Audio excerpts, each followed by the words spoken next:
So now we're searching for the magic frequency. And we start with 100 hertz, and we look through the microscope to see if anything's happening. We watch for 5 minutes. Nothing happens. We try hundreds and hundreds of frequencies, if not thousands, until we find the magic combination.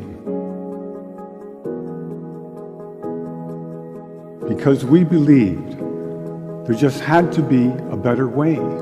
There had to be a better way. And we think we may have found it. I have here 2 identical tuning forks, both tuned to the note A, the note an orchestra tunes to. These forks are both made to vibrate 440 times per second. We say their frequency is 440 hertz.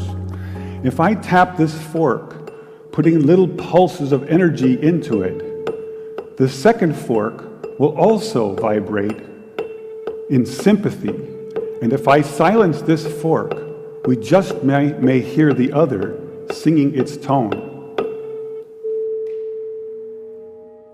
We say that I'm inducing a sympathetic resonant vibration in the second fork. It only works because both forks are tuned to the exact same frequency. Now, many of us have seen this very charming young man on the internet who shatters crystal glasses with his powerful voice. But if you watch him carefully, you'll see that first he taps the glass with his finger and listens. The glass sings its natural resonant pitch.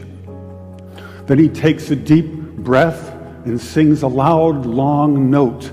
He induces a resonant vibration in the crystal glass. The vibration grows larger and larger and larger until the glass is shattered. On the other end of the scale, we have a giant bridge made out of concrete and steel, a suspension bridge, the Tacoma Narrows Bridge. Cars and trucks and buses are going over it every day. And unfortunately, where they built this bridge, there was a steady wind blowing across it. And one day this wind induces a small vibration in the bridge, hardly noticeable. But the frequency of the vibration matches the resonant frequency of some part of the bridge. And the vibration gets larger and larger and larger until the bridge collapses into the river below. A destructive resonant frequency. So on one end of the scale, we have a giant concrete and steel bridge destroyed by resonance. And on the other, we have a small crystal glass shattered. So maybe we could shatter something even smaller, something really small, something you would need a microscope to see. Maybe we could shatter a living microorganism. So maybe we could change a biological living liquid crystal with a special electronic signal. But in order to do that, we would need some kind of device. So we search the US patent database, and we find this invention by a physician, Dr. James Bear of Albuquerque, New Mexico. It's called a resonant frequency therapy device, and its purpose is to induce a resonant vibration in a living organism or cell. If I put in, say, 100 hertz, out will come 100 pulses per second. If I put in 200 hertz, we'll get 200 pulses. So now we're searching for the magic frequency. And we start with 100 hertz, and we look through the microscope to see if anything's happening. We watch for 5 minutes. Nothing happens. So we try 101 hertz.